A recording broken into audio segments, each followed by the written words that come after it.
everyone. It's Thursday night. It's 5 o'clock here on the Pacific Coast. What time is it over there, Jason? It's 3 a.m.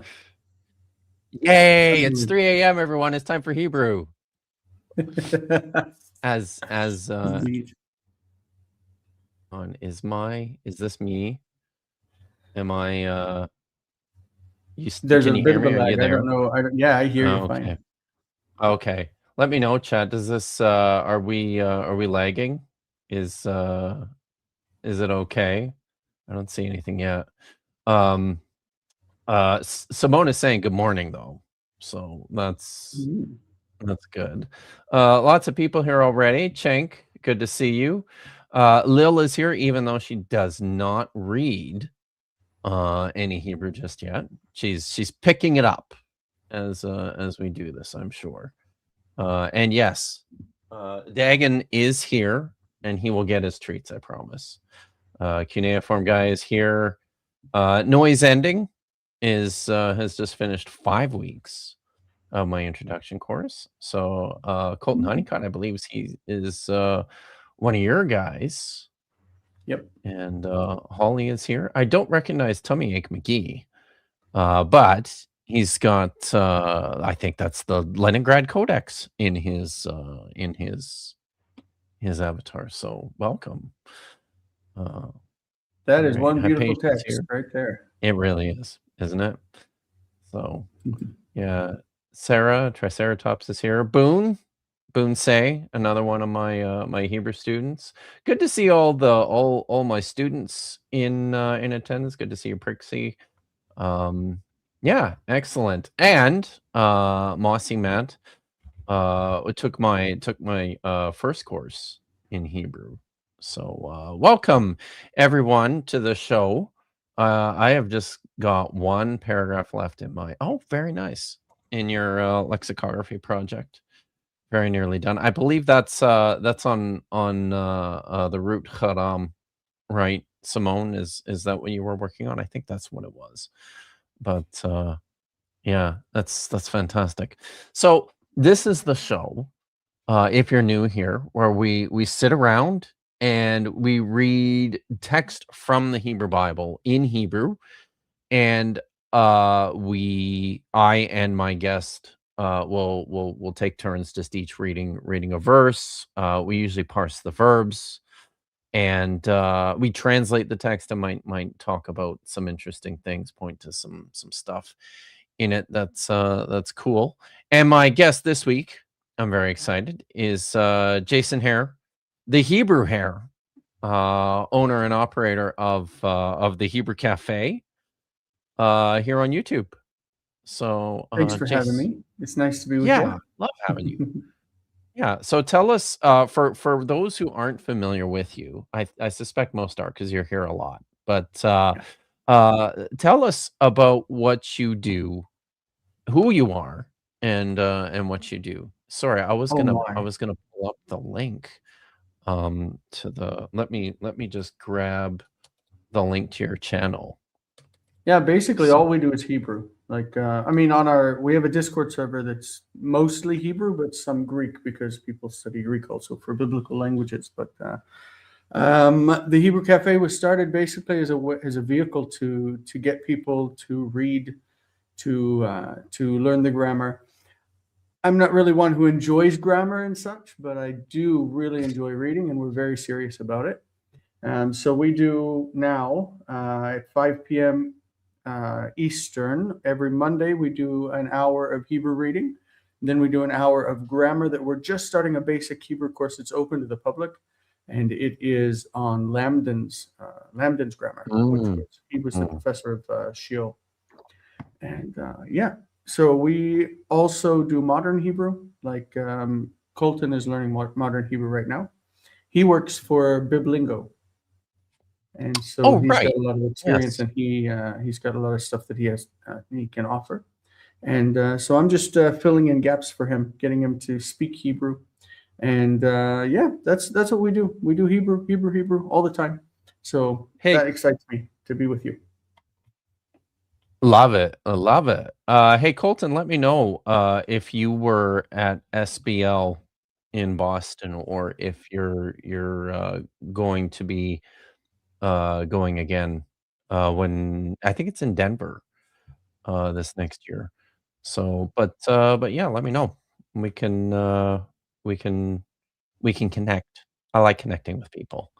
It's one of my favorite things to do, actually, is to meet people that I've met on YouTube in real life. So, I've had the opportunity to do it a few times, and I look forward to doing it a lot more. So, cool. Alright. If I lived in America, I would be there. But I should Yeah, mention right? I'm based It's in Tel Aviv in Israel. we could Oh, all tell and because Foxy you're Hair is like, my mom, the one that's down there right there. That's my mom. "Hey, mom, good to see you." Is that you in the picture? Oh no, that's my little niece. Oh, okay. Yeah. So, awesome.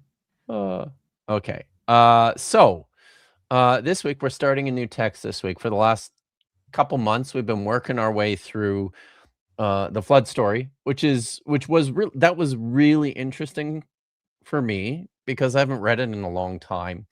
And one of the things that I particularly love about reading the text in Hebrew is I find that it forces me to slow down and to look at things closely, and then I see things that I feel like I've missed. I miss when I just read the English translations. I missed them the first couple times I've read the text in Hebrew even. It's a great way to ensure that you're paying attention, and it really just enlivens the text. So that was exciting for me when we read through the flood story. But tonight, and look, I covered it up. We are going to read the book of Daniel as far as we can until we get into the not Hebrew parts, because there's quite a bit of Daniel that's actually not Hebrew. So we're starting from the top though. Today we're gonna start with Daniel chapter 1. So I usually give my guests the opportunity to start us off if you're interested. Sure. Excellent. We Jason? are in Daniel chapter 1, verse 1. Here Yes, we we go. are. I'm gonna read slowly. It's not my normal. I don't normally read Cadence. slowly, but yeah. Bishnat shalosh lemalchut Yehoyakim melech Yehuda ba Nebuchadnezzar melech Bavel Yerushalayim vayatzar alea. Yeah. Interestingly, no, there's no directional. Like Nebuchadnezzar came to Jerusalem, but there's Yeah. no to Jerusalem. Anyway, it starts in year of 3 to the kingdom or the kingship of Jehoiakim. Means like in the 3rd year of Jehoiakim's reign. Who is Jehoiakim? We have in a positive Melech Yehuda, the king of Judah. So in the 3rd year of the reign of Jehoiakim, the king of Judah, Nebuchadnezzar came. Ba Nebuchadnezzar. Who was Nebuchadnezzar? We have another positive. Melech Bavel is the king of Babylon. And then Jerusalem is here like an accusative of direction. It's telling us where he went. He came to Jerusalem, and he made a besiege. He made he set up a siege on it or against it. Vayatzel alea. So as far as verbs, I know you like to do verbs. I like the verbs. Yeah.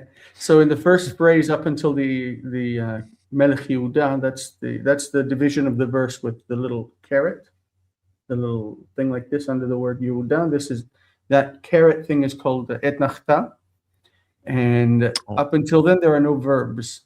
So the first verb is the word ba, which is the kal.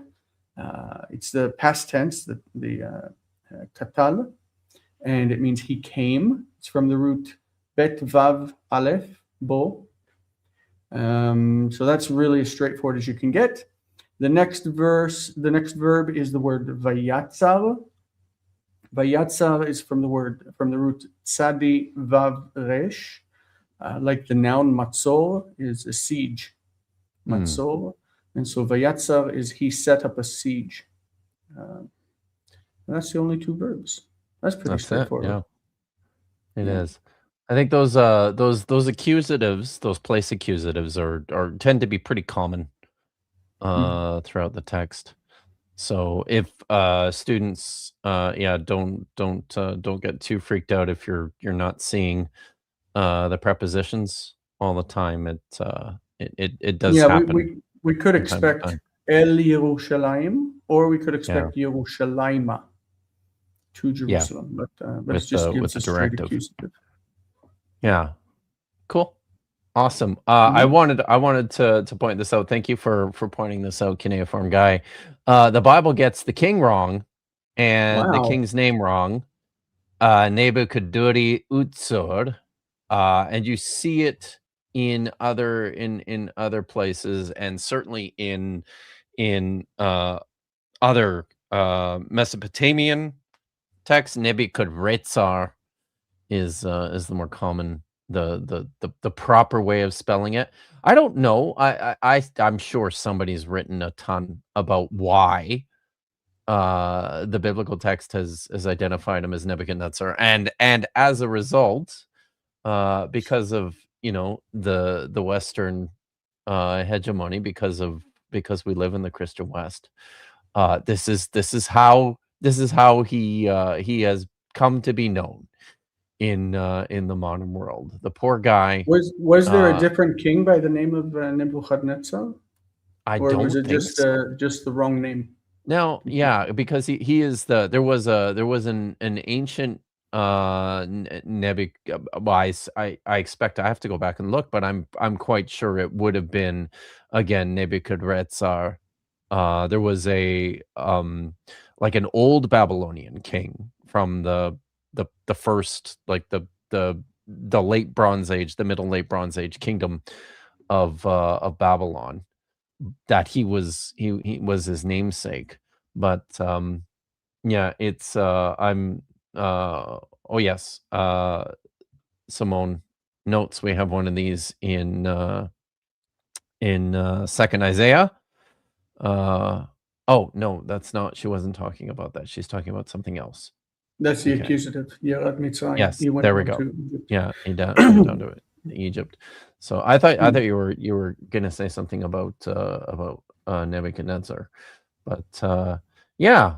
So regarding Jehoiakim, is this the one that was cursed that none of his descendants would sit on the throne, or was that Jehoiachin? Like I don't remember. I can't distinguish. Yeah. So this is no, Jehoiakim was cursed, and he's the one who died during the siege as well. We don't know how he died, but he died right in the middle of the siege, the first siege. And importantly too, I think the timing here is this would be 597 BCE. This wouldn't be the sack of Jerusalem and the destruction of the city and the temple, which happened 10 years after that.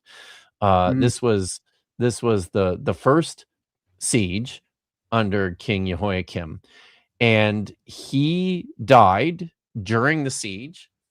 There's a text in Jeremiah which suggests he may have been assassinated, but we don't know. All we know is that he died, and his son Jehoiachin, or Kanya, as Jeremiah likes to call him, nice.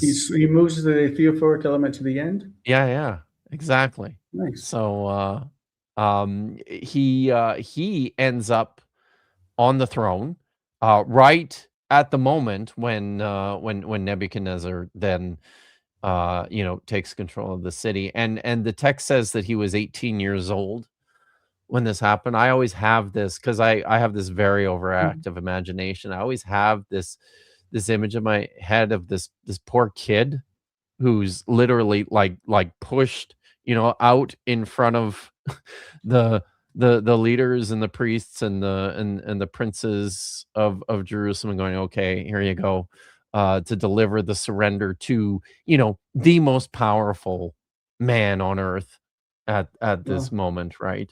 But yeah, so Jehoiakim was taken back to Babylon along with his mother and a large group of members of the royal household and leading members of society, which, according to this story, would have included Daniel and his friends, as we'll come to see. But yeah, so and then we're told at the end of Second Kings, and we actually have some. There's a really interesting tablet that was uncovered in the ruins of Babylon that attests to the historical reality of this. He would receive a regular, uh, you know, what do you call it? Like an allowance, like a stipend from the royal household. So yeah, but yeah, this is Jehoiakim, the one who died in the siege in 597. So Now, if we all right, could just say about the name itself, obviously it's got a theophoric element in the beginning. That's the name Yahweh, the name of God.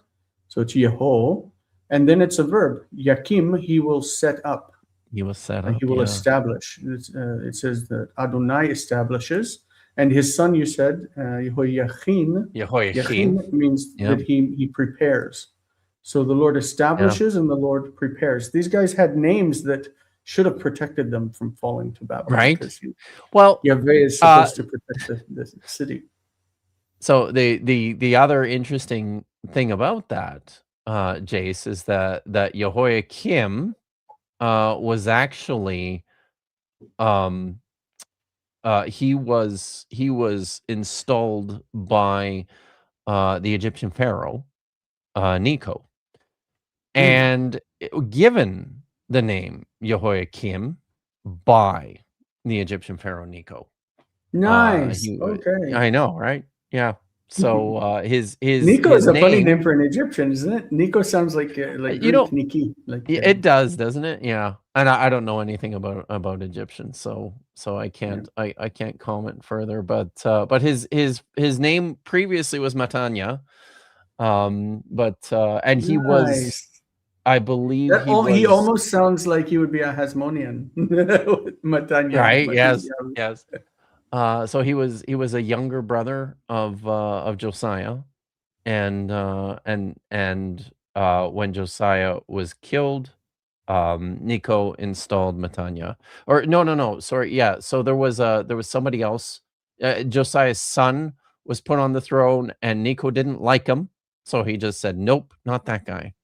And he installed Matanya and changed his name to Jehoiakim. Jehoiakim. All right. Yes, but that's not what's happening now. Nebuchadnezzar has besieged the city. Verse 2, and I will get my cursor here.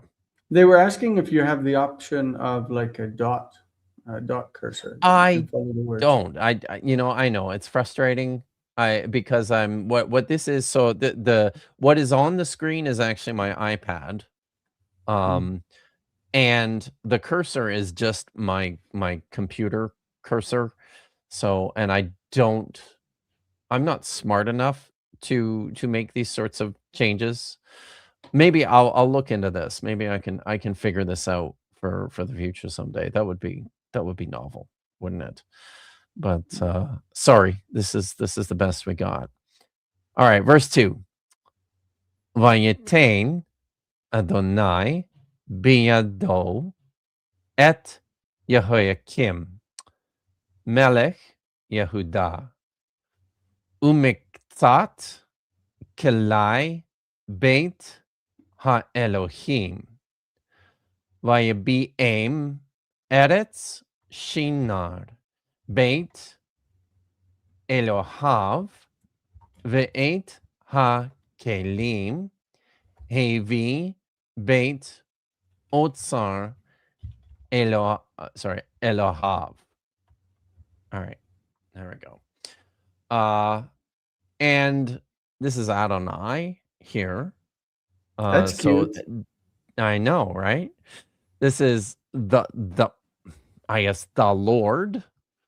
The Lord gave into his hand, that is into the hand of Nebuchadnezzar, Jehoiakim, the king of Judah. In case you forgot who this guy was in the intervening time between sentence 1 and One verse sentence in the 2. next.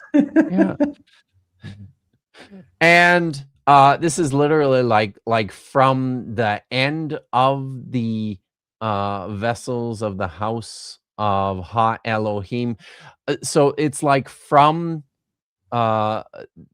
some of I think what's sort of in view here, maybe you have a better way of explaining this, but sort of like from the edges of the vessels of the house of God. Yeah, I think that by this time, probably Ktsat came to be like we use it in modern Hebrew for a little. Like, do you know Hebrew? Oh. I know Ktsat. I know a little. Ktsat. Yeah, okay. And Nice. so, and you have in the Dead Sea Scrolls, remember the Miktsat mitzvot, Oh, something like yeah, that. of course. Yes. Some I wasn't some even of thinking the about that. commandments of blah, Some blah, of the blah. commandments. That's right. Yeah, so this is and this is probably then too, because that's one of the things I know if I think I mentioned it, right? Most of the book is written in Aramaic.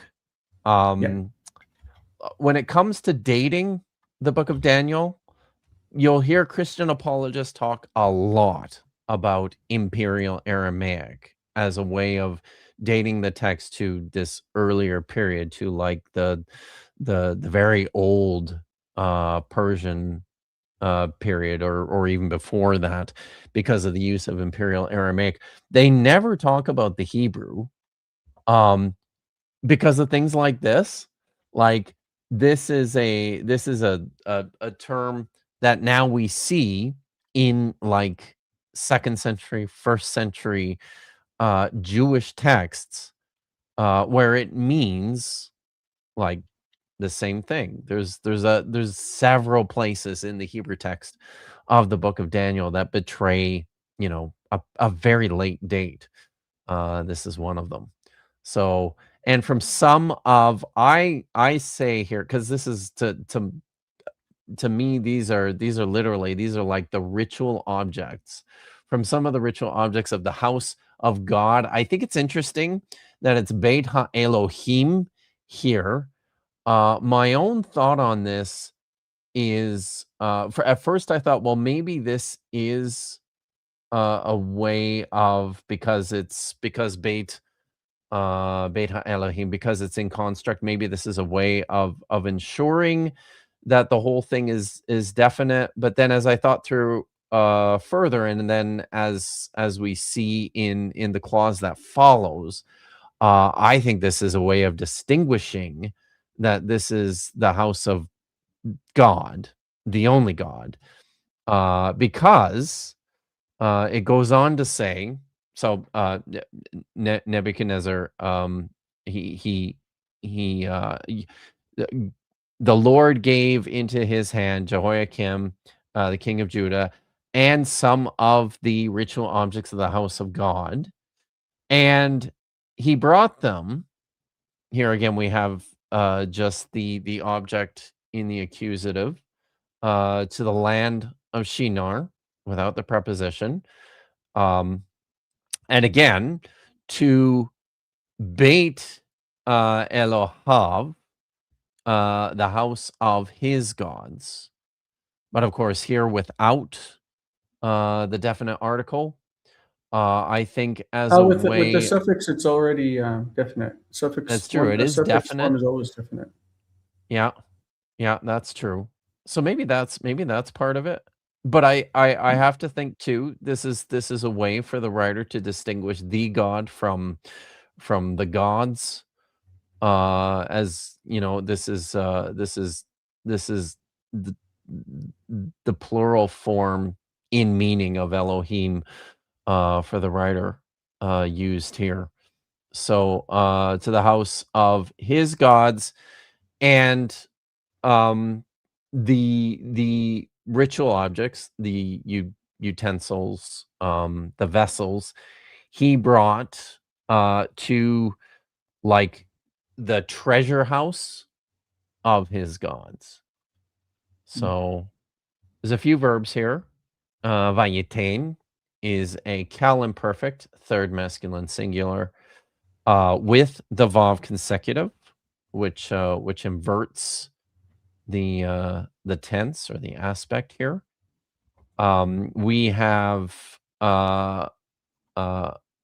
Vayeviam is a hiphil, imperfect, the third masculine singular, also with the vav consecutive, and it has an object suffix on it, the third masculine plural object suffix aim here. And then hevi is just the perfect hiphil, third masculine singular. Both of these verbs are from the root bo, which means to come or to enter. It can mean to go.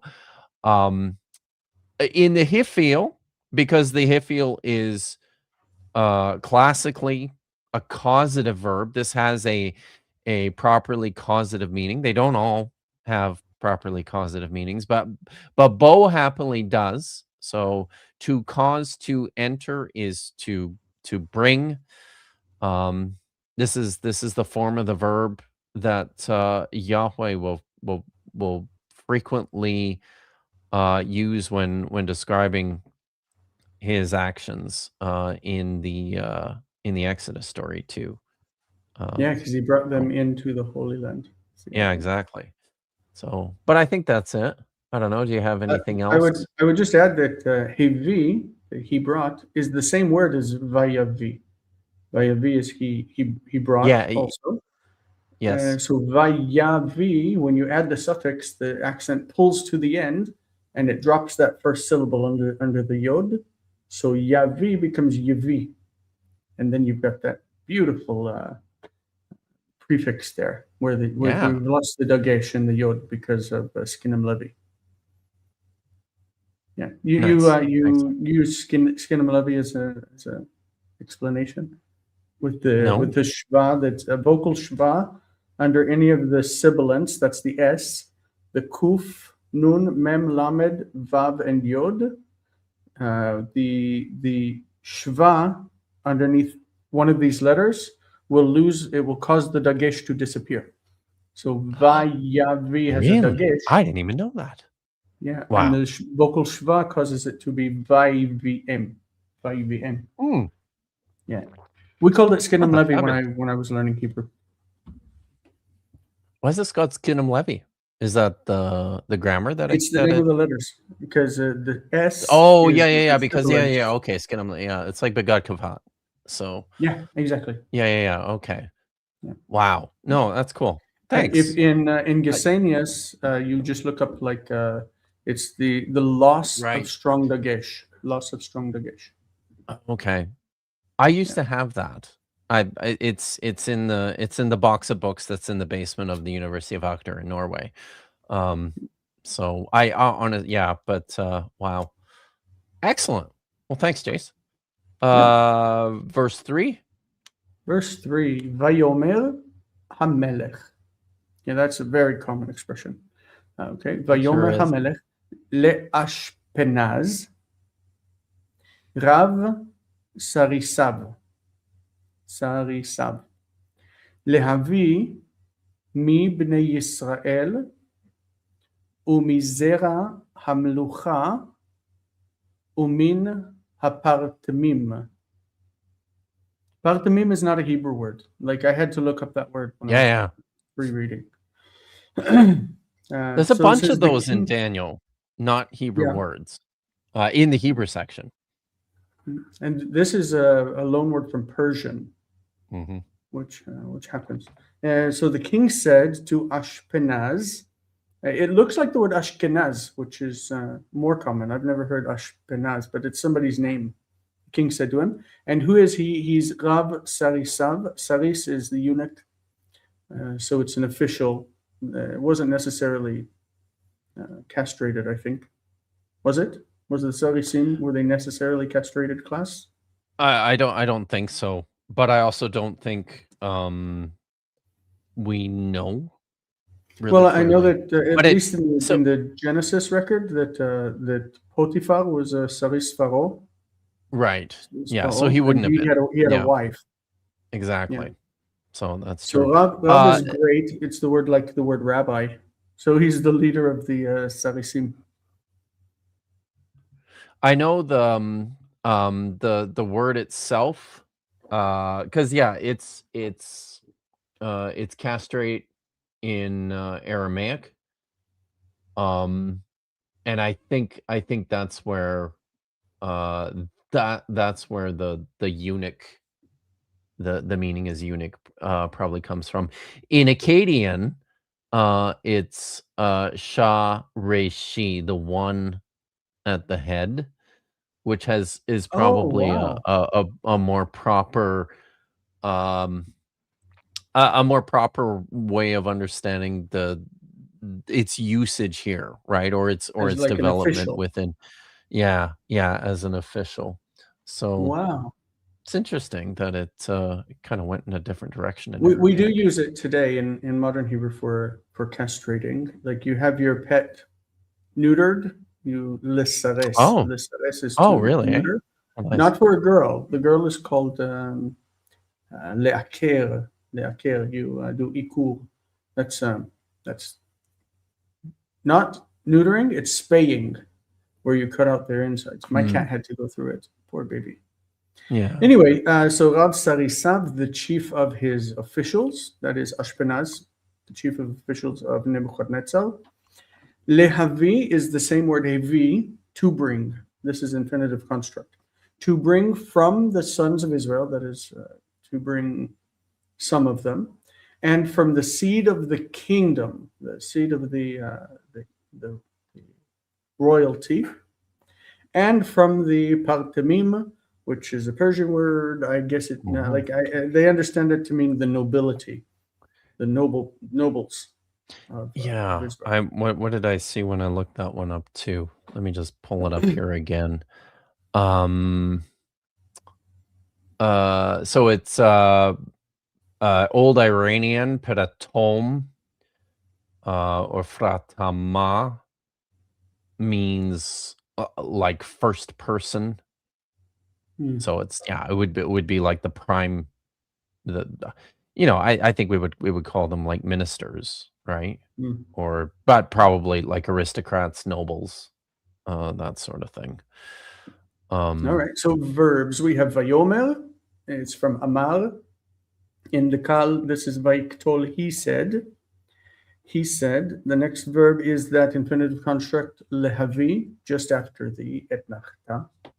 Lehavi, to bring, to cause to enter, to cause to come. Very, very common verb, lehavi. Mhm. And that is it. Two verbs. Two verbs. Not bad. That's it. So you can do a lot without verbs.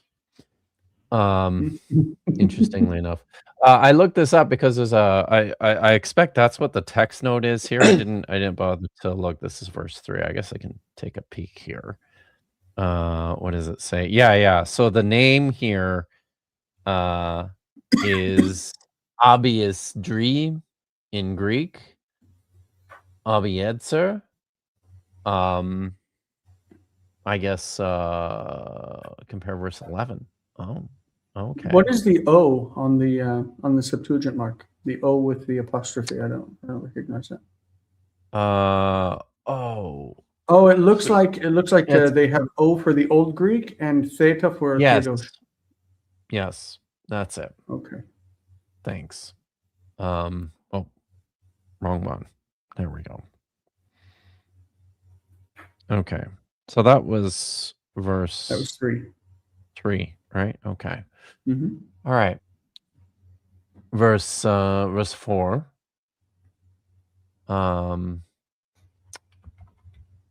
I wanted to Zera. And I'm only doing this because I'm constantly annoyed by Richard Carrier. But this is not the semen of the kingdom. This is just a very, very common way of saying like the descendants or the progeny or the, members of is it still used that way in modern Hebrew as well? Or Oh yeah, but we have another word for it, tzatza'im. So you say okay, tzatza'e hamelech. It's like the descendants of the king. right. There you go. It kind of seems funny in modern Hebrew to say zera hamelech. Feels weird, but it's definitely Yeah. biblical. Yeah. Oh yeah. And that's another one that you see you see in the Dead Sea Scrolls as well. Used in that same way. So yeah. All right, verse 4. Where's my cursor? There. Yeladim asher ein bahem kol Yeah, I guess this is moom. Steve Is it? Moom. Mm-hmm. Yeah, it's moom. Is it just moom, I think? Yeah, Moom. Yeah. Moom.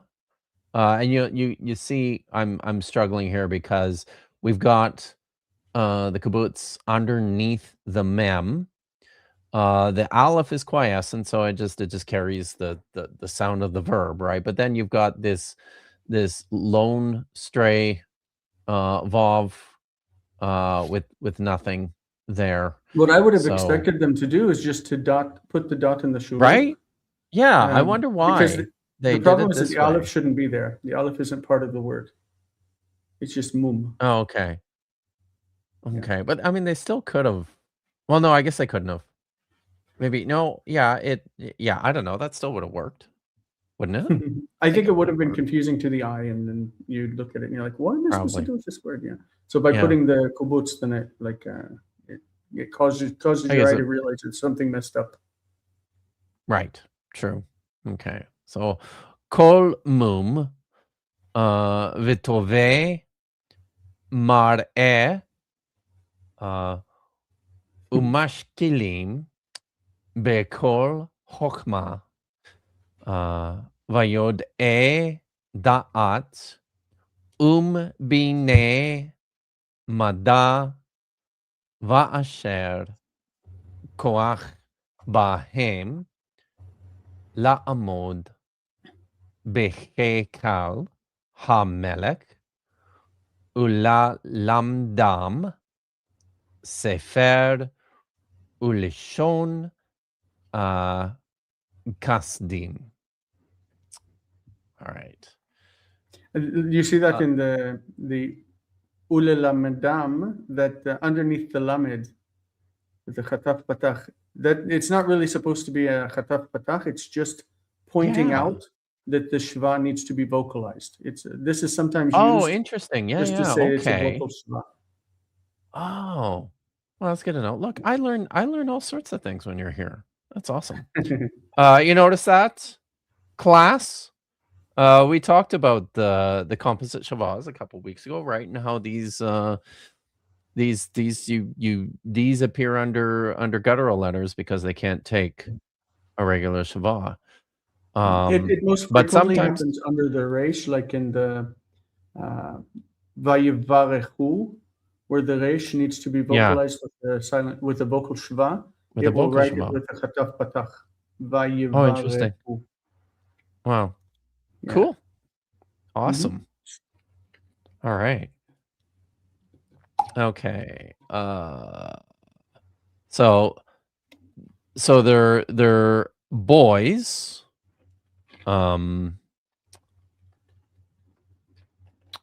I wonder how old they were if they're calling them Yeladim. Well, right, because this is usually the expression. I mean, there's words that you can use in Hebrew for children. Yeah. You could call them This is children. na'arim, We have and this is Nahal is older, right? usually it's like Yalad is like little boys, right? I have to say that this sounds very Epsteinish. The king is asking for all the good-looking little boys. Yeah. Yeah, look at Tove Mal'eh. Yeah. Okay. So boys, who I shared aim bahem, for on whom there was they did not have on them any blemishes or imperfection. It's singular. Imperfection is mum. And That's a requirement yeah, of sacrificial animals, yes, that they don't have any mum. no mum. And they are tove mar'eh. So they are good looking, attractive, and mash. So sorry, I said mashkilim, didn't I? It's umaskilim. So they are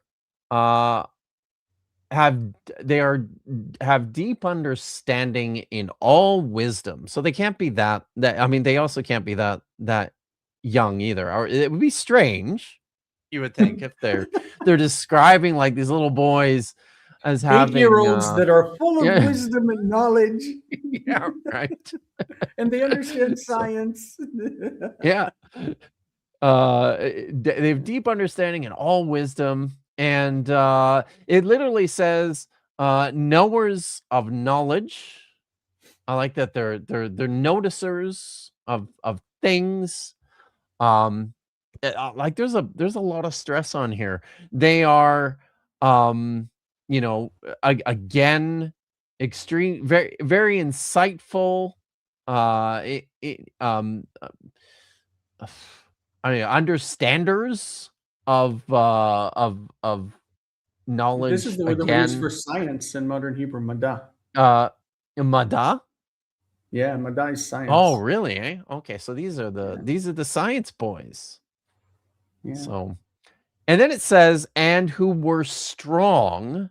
That who were strong among those who were strong. I guess the ones who were, whoever was strong among them, because it's talking about the group. I think it's that just has and strength in them to stand like that. Oh, okay. Like if we say, All right. Those who have I still have strength. You said yeah, be okay. That makes better sense. Those who had strength in them, to stand in the palace of the king. I think it probably I think this probably has to do with just my guess is confidence. And this was for them to learn. Sefer is usually book. So this verb is in hold on. It's in parallel to lehavi in the previous verse. So the king told them to bring all of these and to teach them. And to teach them. Okay, yeah. Mhm. There we go. That's better. And to teach them. Sefer is book usually, but here I So think it's it like, almost how certainly to means write. like writing. Yeah. Writing. The writing, the script, and the tongue of the Kasdim, which we usually translate as the Chaldeans, the Babylonians. So, and there's a whole bunch of verbs in here. So That's a long verse with a lot of verbs. Yeah, umaskilim is mostly mostly participles. So this is a Hifil plural, masculine plural participle from Sakal, with the vav, the conjunctive vav, and then you've got vayode is a masculine plural cal participle in construct from yada with the conjunctive vav, and umbine is a hifil, another hifil participle, masculine plural in construct with the conjunctive vav, and then La'amod is a cal infinitive construct with the preposition lamed from amad, and ulalamdam is a PL infinitive construct with the preposition lamed, also with a third common plural suffix and the conjunction vav. So a whole slew of things going on there. I did want to notice students who were in class this last week when we introduced verbs, and I very briefly introduced participles. We talked about how we recognize participles because of vowel changes that take place in the roots, and I also said that in many of the stems we see that they have this prefixed mem, and so you see this here, umaskilim. You also have it here, umbine. And I think that was the only two hiffiels, wasn't it? Yeah. So that's what's happening there with those hiffiel participles. Okay. And the word maskilim obviously is Yeah, it appears in Isaiah very 53. important word. So maskil it's such a confusing word. Yeah. Yeah, I have a hard time with it. I don't know if it's because sometimes it has to do with like education, like knowledge, and sometimes it's like letzliach, to be successful. It's a difficult word to grasp. It's pulled into modern Hebrew haskala as education. Oh, okay. And also enlightenment. The enlightenment movement within Judaism was called haskala. Haskalah. I think within the, and here again, I think this is a dating issue for the Hebrew and Daniel, because it's also a word you see all over the place in the Dead Sea Scrolls. This is at this point in time is almost like a title provided to a class of people who've achieved a certain level of insight. The masculine are the, like, these are the great wise, the great thinkers within the Dead Sea Scrolls. I think Simon says that the Enlightenment thinkers within Judaism were actually called maskilim also. That's cool. Wow. This was there was a movement that kind of modernized Judaism in Europe, and Haskalah was that drive. It's kind of like there was a Christian Reformation that everybody was aware of, and the Enlightenment within Christian West, but it was delayed with Judaism, and so it was a separate movement that happened. And that was and they were the people in the movement were called the maskilim. That's cool. And just so everybody's aware, that maskilim in Isaiah 53, it says, "Hine avdi yaskil," behold, my servant will yaskil, whatever this word means. Yeah. My servant will be wise, or whatever it is. Yeah. Be successful. So that's probably now. Yeah, I mean, that's an older text than this one for sure. But that would also be a post-exilic text. The within second Temple Judaism, when this was written, when you see it in the Dead Sea Scrolls, I think there is probably also like a what's the word I'm looking for here? Like an esoteric connection here. Like this is using like magic arts and forms of like ritual, and we would call it occult sort of practices. This is something that still seems foreign to me. I know that people talk about the the use of magical statements and talismans and all of that stuff. Having grown up in an evangelical society and home, I was under the impression that the Jews just didn't do that, because they worship only God. That's right. And so, right. like, discovering this stuff later on, it's still something that I don't really understand. Like, what were they Right. doing? You know. So. No divining, unless you're using the Urim and Tumim. Then it's okay, right? It's Yeah. but that's it. Oh, what was this? Somebody's got a question about the paper. We're able to fix the margins in the paperback version on Amazon. I still have to go back and look. I'm sorry. I've just been so busy. I'm trying to get my house on the market this month. So, and that's a lot of work. So, my apologies. I will try to make sure that I've sorted that out, and I'll make a community post about that when I have. Oh, you wrote a All book? right. Well, I mean that's what they say. Some might say Kipp Davis has written no. Boy, you picked that up right on cue. Like you've been here before. Wow. That's crazy. Verse 5, right? Verse 5. Yeah, it starts Vayiman. Wow, that's a nice verb right there. This is the verb that introduces the fish in Jonah. Remember that God appointed a fish. Oh, really? Vayiman lahem. Yeah. Nice. Vayiman lahem hamelech dvar yom biyomo.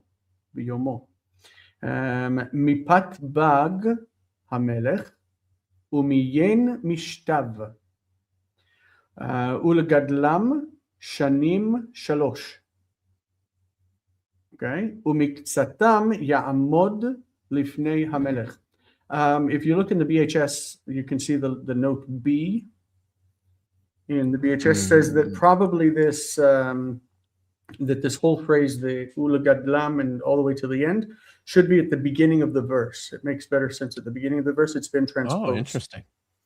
Oh, okay. Because we have in the previous verse where it says that he's to bring these people from the Israelites, or that's what it says, Israelites, but and to teach them the writing and the language of the Chaldeans. I'm going to go ahead and transpose it back and say, and to raise them up 3 years, like to grow them for 3 years, and at the end of them to stand before the king.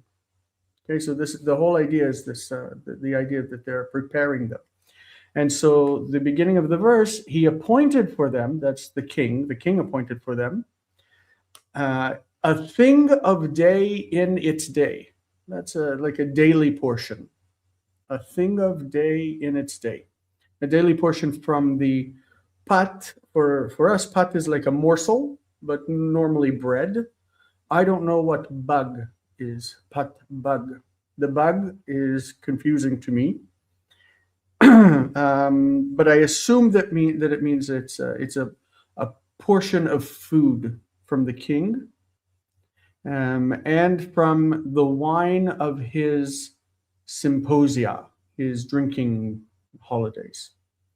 Mishte is a drinking like some kind of celebration where you have alcohol. And mishtim mishtav, his drinking festivals. Okay, that's all right. Yeah, no, that's good. Do you have any insight on bag? What that might be? So I don't. So how did I translate this one? Because I was thinking this is like I translated it as the provisions of the to me it sounded like a larder or a pantry, like the provisions of the king's provisions, but with a different word, right? Like it's the it's like the royal stock. It looks like it appears twice food. in 2 other places in the book of Daniel. No, maybe more. But specifically in chapter 11, it says in Halot that pat bago. Oh. And in Daniel 1:16, it's got pat bagam. So it appears Nice. in other verses Yeah. in this book, but that Yeah. doesn't add to Yeah, its it's meaning. well, I mean, it's it comes along here just a couple of verses later, but then it's like uh then it's like it's like a compound word the next Yeah. time it appears here. I read the word miksatam wrong. This would be like, and some of them will stand before the king. Miksatam yam Mm. some of them. The verb at the beginning, vayiman, is PL. The middle root radical is actually nun. So in the past tense would be mina, with a dagesh in the nun. When you make it future, yemane, and then when you make it vayiktol, vayemane, the a on the end, that last vowel is it goes to apocope, and we lose the dagesh as well. So vayiman, he appointed. Yeah. This is related to the Mene Tekelu Farsin. Oh, yeah, of course. Yeah. Yeah, so it's The pointed. Right? the Aramaic text that appears on the wall in Daniel 6:5. The hand writing on the wall. Yeah. The next verse is the infinitive construct legadel, to bring them up or to make them grow. Legadlam. And the last verb is yamadu. Yamadu is the kal. I should say legadel is PL rather than kal, because kal ligidol is to grow and legadel is to make something grow. Yamadu is they will stand. It's the yiktol of amad in the plural, third masculine plural. Yeah, that's it. Good, nice. All right. I wanted to the other I wanted to say something about Vayaman as well for my students. Notice we talked about this last week. It's Jace pointed this out. It is the root of this word is mem nun hey, and we saw this week that these third hey verbs very often will just lose that very weak letter, the hey on the end. But some of my guys who took Hebrew with me last year might be looking at this and going, how on earth do we know that this is a PL? Because that's what I always did. Was the first thing you looked for was that that doubled radical as the second letter of the root. But if it's a third hey verb and it's gone, that you don't, it's gone. You don't have that anymore. This is where it becomes really, really useful and important to learn the vowel patterns of the verbal forms. In the imperfect, the prefix vowel of the PL is the shava, and that's exactly what you have here in the with the yod. So you can look at that and go, oh yeah, it's an imperfect, it's got a shava underneath it. It's gotta be a PL imperfect. All right. Verse 6. Vayehi bahem mibnei Yehuda. Daniel, Hananiah, Mishael, Azariah. So nice and short. This is probably all we have time for tonight. If we finish up here. But yeah. And it happened, and it was, and there was among them from the sons of Judah, Daniel, Hananiah, Mishael, and Azariah. So, and it's just the note on Vayehi in the BHS says that should be Vayu in the plural. oh, okay. That's the note. Vayehu. Yeah, that makes better sense. So, okay, but that is as it stands. It's a cal imperfect third, masculine singular, with the vav consecutive, from haya. But it does feel weird to end it. Could you can you stick around to read verse 7? Can we do that? Let's. Sure. Okay. Do you want to take it This is- since yours was so short? It was sure I can do that. Via same The stress, vayasem. vayasam. Thank you. That's what That the one I S had to is for. correct. Right? That's what the S is for. It says Yeah, the stress. S is the daga. It's one of the tamim. Yeah. Okay. Via sam lahem sar ha sarisim shemot via sam Vayasem. ledaniel vayasam. Sorry. Mhm. I have to correct that one because and there's these things. It's they're habits that die hard for me. And the confusing thing is that some of the Vaik told forms that are short like that will it will Vayiten, it takes on the end. Yeah. But most of them are Vayelech, Vayasem, Vayivden. It's Okay. All right. Ledaniel Belteshazzar Velachananya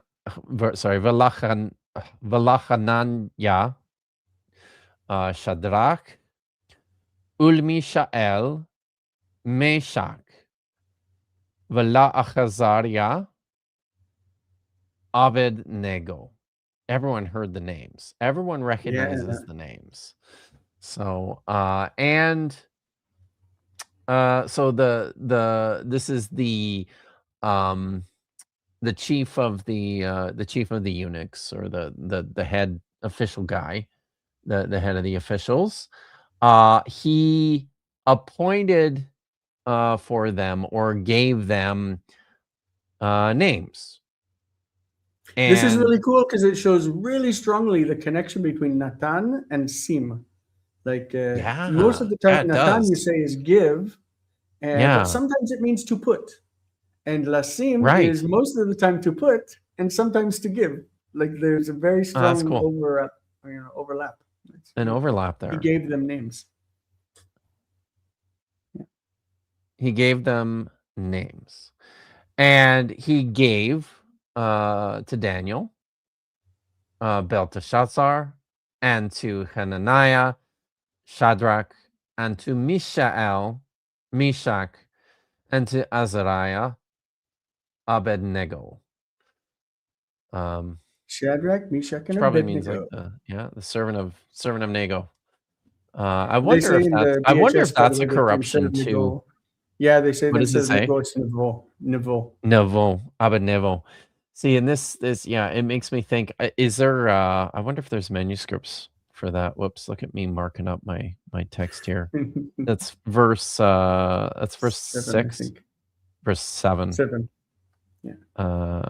And that probably so we don't have it.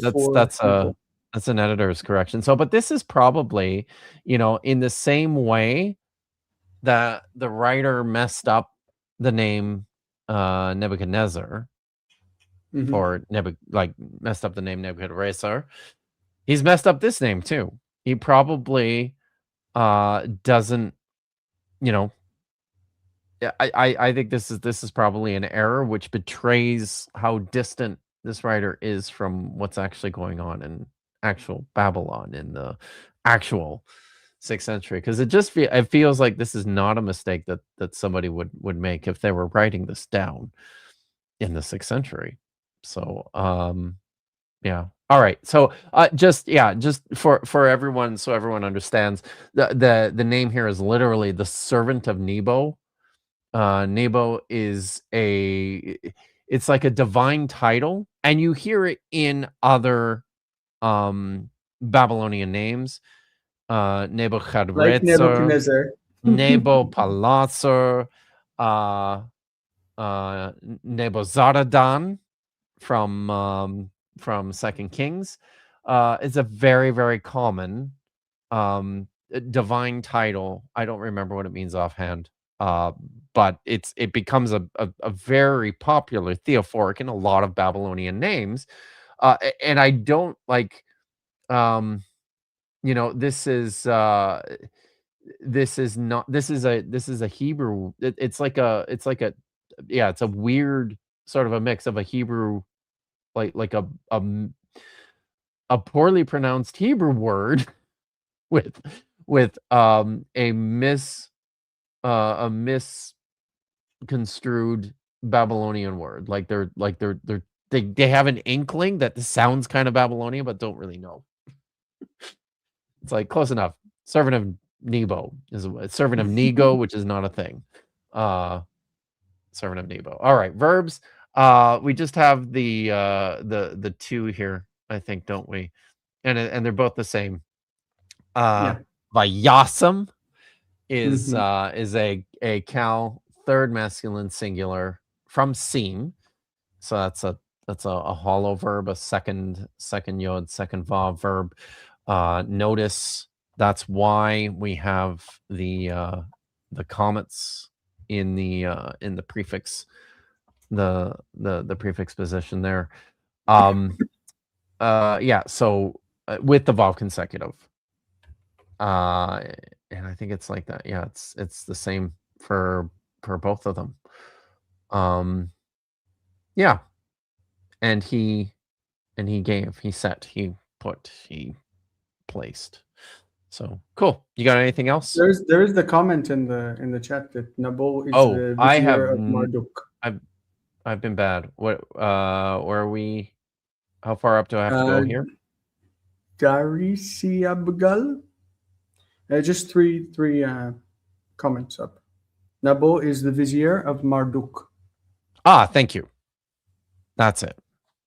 Nice. Is that Josh? No. This is I just call him cuneiform guy before YouTube fucked up all our user handles. He used to have like a cuneiform user handle, but now it just comes up as whatever it is. I missed it already. I'll comment to Sir Lord Sean. I see that Simon is dealing with his comments. The alphabet that is used here is not Yiddish. Yiddish was written with the Hebrew alphabet as a Judeo language, but the alphabet that's written here is the Aramaic alphabet that was adopted for Hebrew by those who returned from Babylonian exile. The Proto-Hebrew alphabet is the ones with the scratches that you see in the inscriptions. You should actually learn things before you try to fight with people who know them. And Simone is a very smart individual who knows her shit, and you need to she does. not be a dick. Yeah. So thank you, Simone, as always, for looking after the dicks.